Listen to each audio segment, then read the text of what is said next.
नमस्कार, आप देख रहे हैं डेली डोज। मैं आपके साथ श्याम मोनू चतुर्वेदी। मथुरा वृंदावन को श्री कृष्ण के नाम से ही जाना जाता है। बात करें मथुरा, कृष्ण की जन्मस्थली होने के साथ साथ प्राचीन भारतीय संस्कृति में आकर्षण का मुख्य केंद्र बिंदु रहा है। मथुरा हो या वृंदावन, जगह जगह श्री कृष्ण के भव्य मंदिर पाए जाते हैं। कहा जाता है कि समय खत्म हो सकता है, परंतु यहाँ के देखने वालों के लिए मंदिरों की गिनती कभी खत्म नहीं होती, क्योंकि यहाँ के प्रत्येक मंदिर का अपना खास महत्व व विशेषता है। इन्हीं तमाम मंदिरों में से एक मंदिर है यहाँ भगवान दीर्घ विष्णु का, जिसके बारे में कहा जाता है कि ये मंदिर लगभग 5000 वर्ष से भी ज़्यादा पुराना है। जिसके बारे में बात करें तो कई आक्रांताओं ने इस मंदिर पर हमले भी किए और मंदिर के स्तंभों को कई बार क्षति भी पहुंचाई है। तो क्या है इस मंदिर की खासियत, कैसा है मंदिर का विग्रह, जानेंगे आज हम अपने खास कार्यक्रम हमारी धरोहर के माध्यम से। उत्तर प्रदेश के मथुरा शहर के मध्य में स्थित भगवान विष्णु का ये मंदिर दीर्घ विष्णु मंदिर के नाम से जाना जाता है, जिससे जुड़ी मान्यता है कि ये मंदिर कृष्ण काल का है। मंदिर के पुजारियों द्वारा बताया जाता है कि मंदिर में स्थापित भगवान विष्णु की प्रतिमा पूरे भारत में एकमात्र ऐसी प्रतिमा है। पौराणिक मान्यताओं के अनुसार यहाँ श्रद्धा से जो भी व्यक्ति सिर झुकाता है, उसके सारे दुख श्री हरि स्वयं हर लेते हैं। माना जाता है यहाँ कुंवारी कन्याओं द्वारा 16 सोमवार व्रत और विष्णु जी की पूजा करने से उन्हें मनचाहे वर की प्राप्ति होती है। विवाह में कोई भी बाधा नहीं आती और संतान का सुख प्राप्त होता है। वराह पुराण, नारद पुराण और श्रीमद् भागवत गीता में भी दीर्घ विष्णु मंदिर का वर्णन देखने को मिलता है। वराह पुराण के अनुसार विष्णु कहते हैं कि इस पृथ्वी, अंतरिक्ष और पाताल लोक में कोई ऐसा स्थान नहीं है जो मथुरा के समान मुझे प्यारा हो। मथुरा मेरा प्रिय स्थल है। इस मंदिर की स्थापना लगभग 4500 साल पहले हुई थी। इसका निर्माण श्री कृष्ण के क्षणभुजा स्वरूप को याद करने और यमुना के तीर्थ प्रयाग को बचाने के लिए किया गया था। देखिए, मैं दीर्घ विष्णु मंदिर का एक चरण सेवक हूँ और करीब 22 वर्षों से माँ में भगवान ठाकुर जी की सेवा कर रहा हूँ। महंत कांतना चतुर्वेदी के नाम से मुझे जाना जाता है। और आपने मुझसे चूंकि भगवान के बारे में पूछा है, तो पहले तो मैं ठाकुर जी के बारे में ये बता दूं कि आज से लगभग 4500 वर्ष पहले जो है, भगवान श्री कृष्ण के प्रपौत्र बज्रनाभ जी ने जो है गर्गाचारी के कहने पर राजा परीक्षित के साथ में भगवान का दूध, दही, शहद, घृत और शर्करा से अभिषेक किया। ये बात मैं नहीं कहता, ये पुराण कहते हैं। तो पहले तो हम इसी बात को तय कर लें कि जब 4500 वर्ष हो गए तो हमने द्वापर का अंत तो ले लिया है। भक्तमाल जी के प्रथम खंड के 10वें स्कंद में, भक्तमाल जी के प्रथम खंड के 10वें स्कंद में एक बड़ी बढ़िया सुंदर कथा आती है कि दीर्घ विष्णु मंदिर के नीचे श्री यमुना जी प्रवाहित होती थी सतयुग काल में। जो है बालक ध्रुव भगवान की नाव चलाते थे और ठाकुर जी श्री दीर्घ विष्णु भगवान इनको ज्ञानार्जित कराते थे। भगवान की ये मूर्ति नहीं है, ये भगवान का स्वयं कल्पित श्री विग्रह है। 2 पुष्प भगवान के वैकुंठ में होते हैं, एक पारिजात और एक अलसी। भगवान विष्णु के हर काल में अनेक रूप रहे हैं, लेकिन जब भगवान को यहाँ आना था तो भगवान ने अलसी के पुष्प के रूप में अपनी देह को चुना। अलसी का पुष्प पूर्ण श्याम वर्ण का होता है। उसका पत्ता ऐसा होता है पुष्प का कि हम और आप उसे पारदर्शी तरीके से देख सकते हैं। तो हमारे सरकार का जो श्री विग्रह है वो आज श्री विग्रह भी ऐसा है कि जब हम उन्हें बड़ी निगाह से देखते हैं, मैं उनके जब श्री चरणारविंद की सेवा करता हूँ तो मुझे अपना मुखारविंद स्वयं उनके श्री चरणों में दिख जाता है। तो ये सतयुग काल से बात मिलती है। अब सतयुग काल के पूर्वार्ध में हम आते हैं। जब माता पृथ्वी को भगवान को यहाँ लाना था तो भगवान ने 12 रूप में इतना दीर्घावतार धारण कर लिया। कहने का तात्पर्य है कि भगवान की दीर्घावतार की लीला यहीं से प्रारंभ हो जाती है। हाँ, और भी कथाएं हैं। तो ठाकुर जी ने अपना इतना दीर्घावतार धारण कर लिया और उस वक्त का जो ठाकुर जी का देह था वो 84 योजन का था। एक योजन में 4 से कोस होते हैं। भगवान का 84 योजन का था जो आज घट घट करके 84 कोस हो गया। मंदिर का जीर्णोद्धार आज से करीब 250 वर्ष पहले जो है, जब ब्रज एकदम से बिल्कुल बिखर गया था तो एक राजा पटनीमल जी महाराज हुए हैं। राजा पटनीमल जी महाराज वो जब यहाँ ब्रज में पधारे तो उन्होंने सबसे पहले भगवान श्री दीर्घ विष्णु जी के मंदिर का जीर्णोद्धार कराया।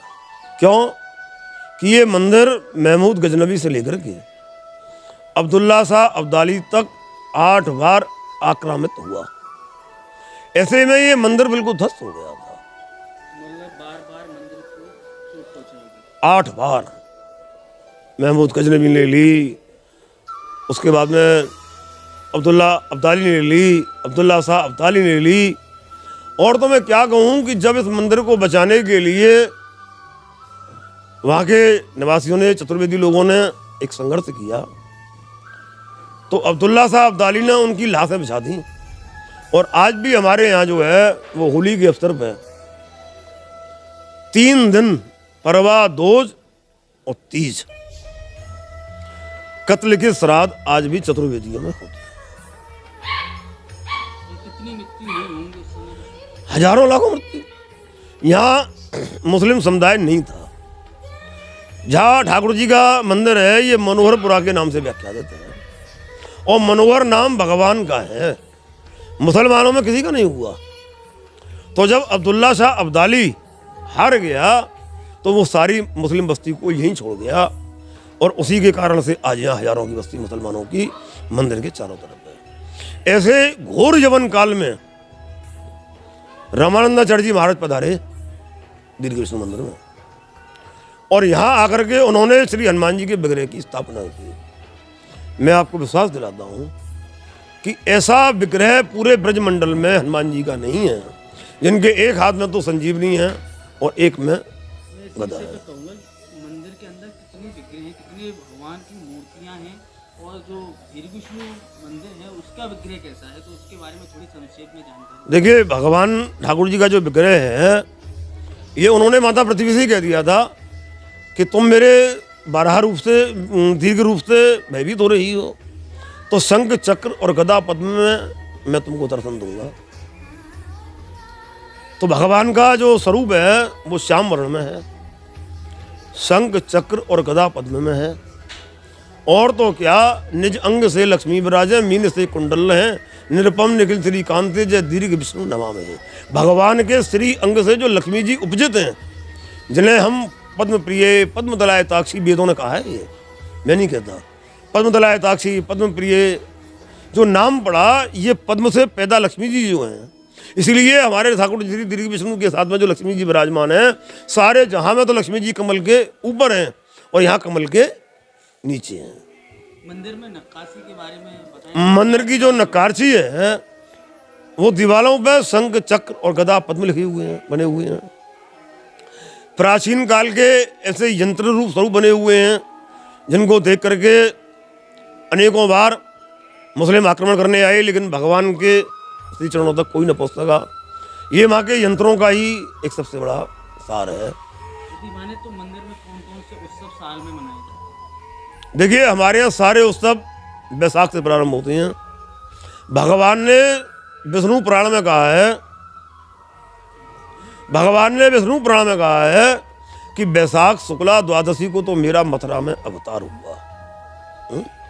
और कार्तिक शुक्ला द्वादशी को मथुरा में मैंने दीर्घावतार धारण किया। मैं एक लाइन में कहूँगा कि वो दीर्घावतार धारण करने का समय कौन सा था कि जब हमारे मथुरा तीर्थ ने समस्त तीर्थों का राजा प्रयाग तीर्थ को बना दिया। प्रयाग तीर्थ ने मथुरा पे चढ़ाई कर दी तो भगवान को बड़ा कष्ट हुआ। उस वक्त भगवान ने इतना दीर्घावतार धारण किया कि आकाश और पाताल भगवान ने एक कर दिया। इसको देख करके सारे तीर्थ कांपने लगे। उसी वक्त भगवान ने कहा अदो अहो मधुपुरी धन्या वैकुंठे अग्रे रचे। अरे प्रयाग, ये मेरी मधुपुरी मैंने वैकुंठ से पहले रच दी। तो क्यों रच दी कि मथुरायाम सन्न तो हरि, मथुरा हरि नाम भगवान विष्णु से है। मैं मथुरा में हमेशा निवास करता हूँ। इसीलिए गर्ग संहिता और 12 पुराण कहते हैं कि प्रातः काल में समस्त देवता श्री विश्रांत तीर्थ में आते हैं, मध्यकाल में समस्त देवता दीर्घ विष्णु मंदिर में आते हैं, और सायंकाल को वृंदावन का जो लाल पत्थरों का गोविंद देव जी का मंदिर है, सायंकाल को सभी देवता वहाँ जाते हैं। किसी काल में तो 12 भगवान की शयन भी दीर्घ विष्णु मंदिर में होती थी। अब समय और काल की परिस्थिति है कि हमारे यहाँ भगवान की ब्यारू भी 12 मंदिर से आती थी। ऐसी व्यवस्थाएं ठाकुर जी की बनी हुई थी जो है, लेकिन समय के काल ने उन सब चीज़ों को ढक दिया। आने वाली होली में हमारे यहाँ 5 दिन का उत्सव होता है। पहले ये 1 घंटे का होता था, फिर ये 1 दिन का हुआ। लेकिन जब से मैंने यहाँ पदार्पण किया अपना, तब से अब ये 2 दिन की जगह अब हम 81 से लेकर के और 2 तक इसे बहुत भव्यता के साथ बना रहे हैं।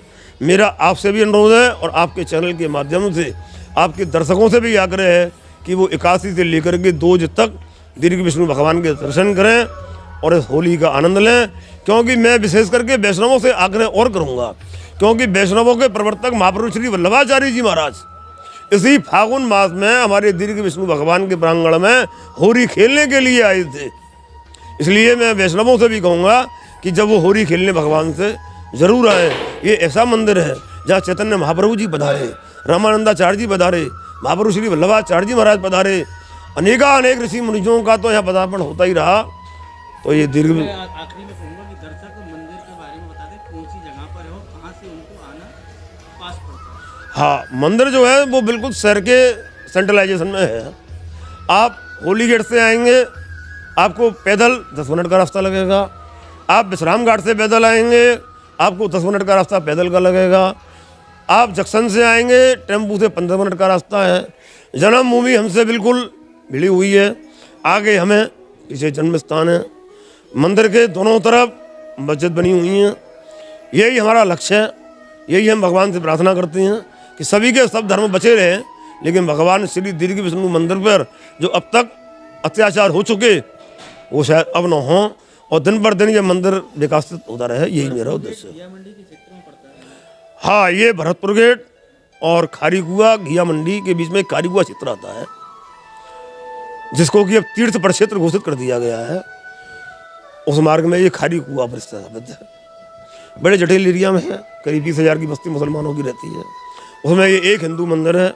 मेरा विनम्र आग्रह है कि आप भी पधारें और अपने दर्शकों को भी लाएं। बोलिए श्री दीर्घ विष्णु भगवान की। आज आपने देखा मथुरा के दीर्घ विष्णु मंदिर के विषय में। यदि आपको यह जानकारी अच्छी लगी हो तो आप हमारे चैनल को लाइक और सब्सक्राइब जरूर करें। हम आपके लिए इसी तरह की वीडियो लाते रहेंगे। धन्यवाद।